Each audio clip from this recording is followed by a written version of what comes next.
Hey everybody, this is Mr. Wright with my father, Mr. Wright, and he's going to be talking to us a little bit about being a lawyer. And do you want to introduce yourself a little bit first? Sure. I'm Randy Wright, Will's dad.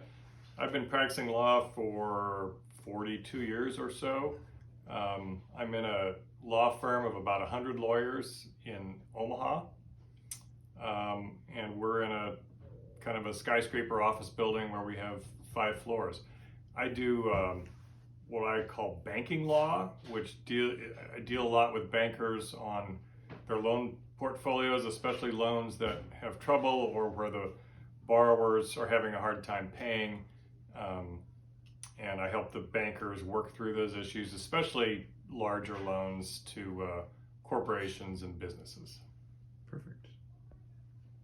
All right, couple fun ones. Do all lawyers hate each other? Is it like hard to get along with other lawyers? And then have you ever done like any extreme things to win a case? And what's your favorite Supreme Court case? Okay. So, as a general rule, lawyers get along well. Not all lawyers, but most. When I practiced in both Kansas and in Wichita,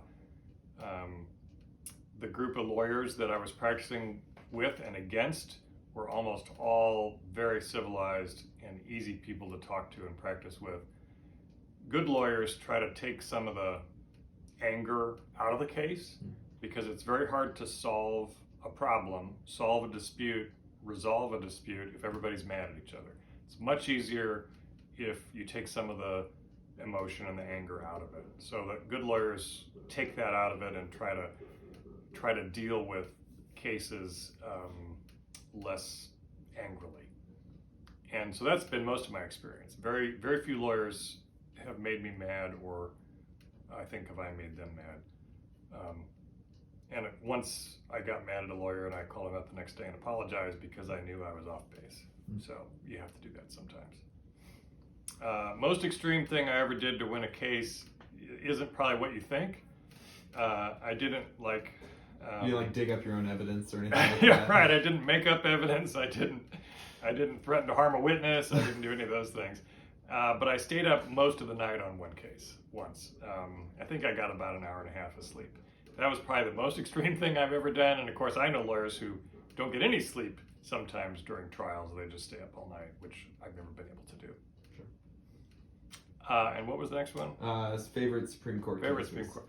So I have several, but Brown versus Board of Education is one of my favorites. That's the case where the Supreme Court said separate but equal facilities in schools is unconstitutional, and it reversed a prior case from, 50 or years or more earlier, which said that separate but equal was okay. And so there's this doctrine in law that's called stare decisis, which maybe you'll learn about, which says that if possible, courts are to not change their minds on the same issue. In other words, they create a rule of law. The rule of law originally before Brown versus Board of Education was that separate but equal facilities are okay. They're constitutional. They don't deprive people of their life, liberty, or property. And then 50 years later, stare decisis would have said, well, keep the same rule because we can't go changing the rules all the time. It makes things unpredictable. But the Supreme Court said, we have to change the rule in this instance because in good conscience, we determined that the old rule was just wrong and we're not going to stand for an old rule that is just wrong. So that's an exception to the rule that you need to keep the law the same. And the court has done it in other instances too. When they overturned Roe v. Wade recently, that was another one where stare decisis would have said, you got to keep the same rule. And the Supreme Court said, we think that rule was wrong, so we're going to switch it. We're going to change it. All right. Thanks so much. You're welcome. Hope this helps people. So how much time do you think you spend in the courtroom versus outside of the courtroom? And when it comes to like appealing a case, like have you ever appealed cases to higher courts? Can all cases be appealed? How long does that process take? Okay. So when I'm busiest, like I said before, I might have 20 matters going on at once. When I'm busy like that, I might get into court once a week or three times a month. In less busy times, I might only be there every other month or so. So it really depends, but I do get to court a fair amount. And I have taken a number of cases that I've won and I've lost on appeal. So if I win, the other side appeals. And if I lose, my client might appeal. Every kind of case I take can be appealed because it's just a question of did the court decide for you or against you? And either way, once that final decision is made, then you can usually appeal it to the higher court. And sometimes you can appeal it to two higher courts. If you don't like the first higher court result, you can appeal again. So I've had those appeals as well.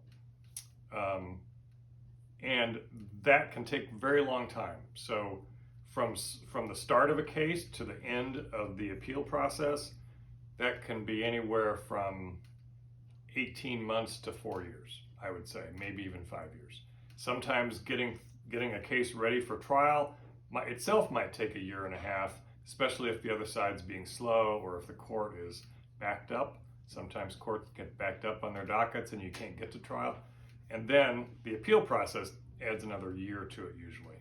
And if there's two appeals, you're looking at 2 years. So it can really play out a long time. Much different than on television where it always looks like you get the case, you go to trial next week, and then the appeal is right after that. Right. Doesn't play out that way. Have you ever argued like before the Nebraska Supreme Court? I have. Nebraska Supreme Court, Kansas Supreme Court, 8th Circuit Court of Appeals, 10th Circuit Court of Appeals. Those are all appeals that I've argued before. You get very nervous before one of those arguments because you usually have 7 or 8 or 9 judges who are on the big bench in front of you, and any one of them can ask any question they want, and you don't know what the question's going to be necessarily. So you try to rehearse it, you try to get people to help you prepare for it, just like you would when you're given a speech in high school. Sure. You might rehearse your speech, so we do a lot of that. But yeah, those appeal arguments are very nerve-wracking. Yeah. What do you remember? Like maybe like the first time you appeared in court, and what was that like? Like or one of the first times? So the first time I did it, I was what we call second chair to my senior partner. Gotcha. So my senior partner, who was the older lawyer who kind of mentored me and educated me, really handled the trial, and I was just there to see what happened, talk with him about strategy. I might need to talk to a witness before the witness goes on the stand, or I might need to make sure some witness is actually coming, so there's just like background work. But then one time I was in a trial with that senior partner, and his wife got very ill, and he had to stop the trial, but they couldn't. He had to stop being at the trial, but they couldn't stop the trial. So I had to take over for him as a younger lawyer, and we actually won that case, and that really stood out to me because I didn't expect to have to do that. Sure, yeah. And all of a sudden, it was going to be me. So, yeah, I still remember that one really well. Nice. So how many clients do you usually juggle at one time? And like, what has like a client ever had like lied to you, and or like has it ever been like difficult to defend a client? So I've had as many as 20 or 25 different cases going on at one time. That might not be 25 clients because I might have several cases for a client, but 25 matters or disputes or projects going on at once. And then at other times when I'm less busy, I might only have 5 or 6. So it's not a steady stream. It kind of goes up and down. I have had clients who don't tell me the truth about things. I usually figure it out after a while and say to them, I can't help you effectively unless you tell me the truth. I try not to fire a client or refuse to represent that client anymore, because that doesn't really help them. What I try to do is convince them that even though there are bad facts that they'd rather not talk about, we need to be upfront about those when we're dealing with courts, because we don't want to make matters worse. And I can deal with bad facts, if I know what they are, much better than if they're kept from me or if someone deceives me. So why did you want to become a lawyer in the first place, and what's like your favorite thing about it, and what's probably your least favorite thing about it? So my dad and my grandfather were both lawyers, so I grew up kind of in a legal environment at my house, and from a really young age I wanted to be a lawyer too. I'm not sure that was because I understood what my dad did so much as it was just that that's who I knew he was, and it sounded like something I wanted to do too. And I always felt that way. I never changed my mind about what I wanted to do. So the good things about being a lawyer are when you're able to analyze a problem and solve it for a client in a way that the client finds to be helpful. Not every problem can be solved that way, but when you do solve them that way, it's very rewarding. One of the most difficult things is I have to keep track of every hour, in fact, every 10th of an hour of what I do. And I have to write everything I do down on what we call timesheets, or I enter them into the computer now. And so I have to keep track of my entire day.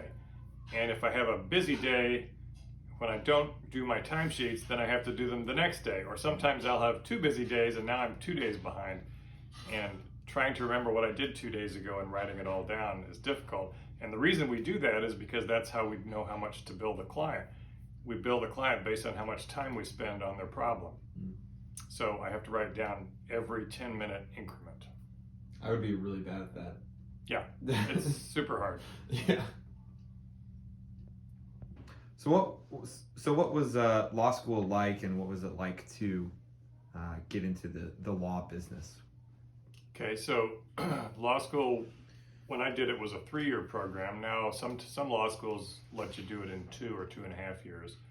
But we did a 3-year program after a 4-year undergraduate degree, so it was altogether I was in college for 7 years. It was very competitive. There was about 300 people in my class at law school, and every semester you were ranked by the grades you got at the end. And then when it came time to try to get a job, employers paid a lot of attention to that class rank.